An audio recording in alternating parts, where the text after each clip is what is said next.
Hello. So I just got done listening to Speak Now, Taylor's version. I really enjoyed it, but I wanted to talk a little bit about Better Than Revenge, the lyric change, and what I think that means, patterns I've seen from Taylor Swift in the past, and how I think this could change in the future. So anyone who is an avid Taylor Swift listener knows that the iconic song Better Than Revenge from her original album had a really misogynistic lyric in it. It's about a girl who's kind of stolen Taylor Swift's boyfriend, and she's shit-talking her pretty heavily. She says, that she's rich, that she doesn't know anything, that she's preppy, that she's kind of a conniving, like, slutty girl, basically, is what she implies in the song. And one of the lyrics says, she's better known for the things that she does on the mattress. And it's calling her a slut, basically. And this lyric has always been kind of iconic amongst Swifties. Like, it's just much more overtly unhinged than most of her other lyrics, which, like, is fine, Like, we can look at 20-year-old Taylor Swift writing this song in fury and understanding the perspective that she holds, because a lot of people have had relationships, friendships that have involved somebody who's like a boyfriend stealer. It happens. When you look at this rage that she feels and the words that she chooses to display that rage, it's really interesting, I think. And since I was 10 and this album came out, this concert was the first concert I ever went to as a kid. It was a birthday gift and it was the biggest deal ever. I think I cried when I got the tickets. So love Speak Now, love Taylor Swift. Okay, she changed the lyric in Taylor's version. Okay, she changed the lyric from she's better known for the things that she does on the mattress to he was a moth to the flame, she was holding the matches. So it's just a slightly different way of calling her conniving, I would say. So she changes the lyric. A lot of people have thoughts about that. And I had thoughts, so I'm sharing them. So my thought process here is I think that Taylor Swift changes her art for her fans way too often. She's done it a bunch of times. Most recent examples include on her song Me from the Lover album. She had a very cute, fun lyric that said spelling is fun in the song because there's some spelling going on. It's very cute, very wholesome. Her fans on Twitter didn't like it. She removed it from the song. Okay, that was 2019. Then in 2022, she released Midnights. And when she released Midnights, she released a music video for the song Antihero. And in Antihero, she kind of describes this relationship that she has with herself where she kind of sabotages herself, and it's interesting how they film it in the music video. She kind of creates a split screen version of herself, and so she's got like her normal self and then her anti-hero version of herself, which is convincing her to do things she doesn't necessarily really want to do. And one of those things includes her stepping on a scale and the scale reading the words fat. It doesn't have a number, it just says fat.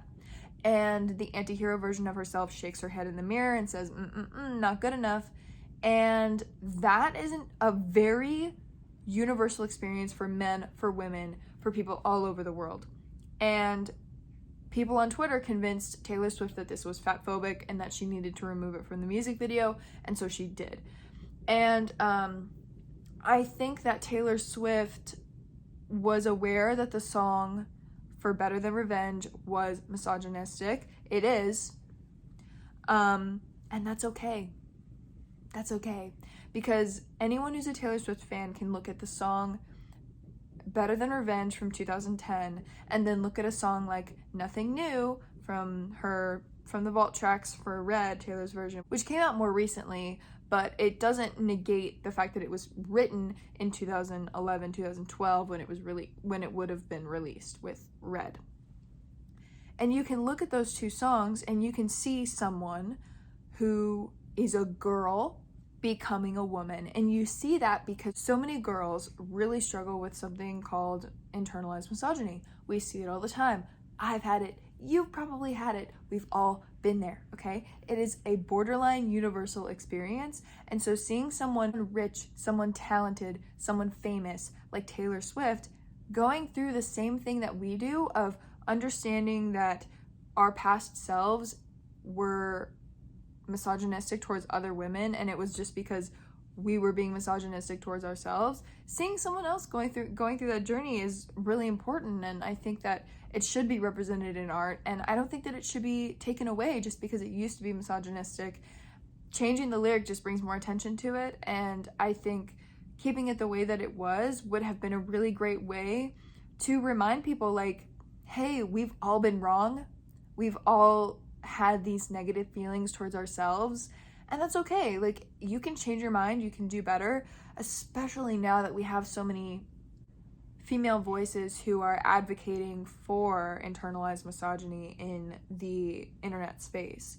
So I just think that, you know, Taylor Swift should defend her past art. She should defend the journey that she's been on as an artist, because being wrong is such a part of life, and you can't cover up I don't think necessarily she's trying to cover up her mistakes, to clarify, but covering up the past, like, it doesn't negate it. And I think that a lot of people are going to go and listen to the stolen version instead of the Taylor's version because of the lyric change. I probably won't. I don't feel that connected to it, but I did want to make a quick video about it because I feel like so many people are ignoring such a huge aspect of why it's important that other people understand that internalized misogyny is a really common thing to go through, and like, it's okay. It's really okay. So yeah, at the end of the day, I still really like Taylor Swift as an artist. I think she is trying too hard to please her audience, which is impossible because we as a group of people, as a group of fans, are impossible to please. We are some of the worst fans out there, and I will take accountability for that as a fan. The fact that she had to ask fans not to harass John Mayer upon the release of this album is sad and embarrassing. Please don't harass John Mayer. Please don't harass Taylor Lautner. That is fucked up. Don't do that. It is embarrassing. It makes us all look bad, okay? I have my All Too Well sweatshirt. Enzo is pushing on my phone.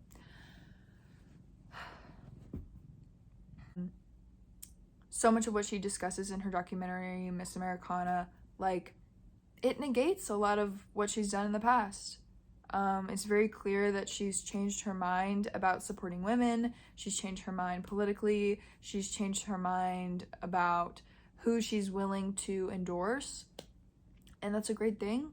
I feel like artists should be encouraged to change and grow. There are so many aspects of womanhood that are brushed under the rug, pushed to ignore, and I don't think we should. I think so many girls and women struggle with internalized misogyny. It's really depressing to deal with, and it can be really existential. It can be borderline dissociative, and it's weird. It's hard, and I think that someone being famous and unlearning that is awesome, and we should celebrate that.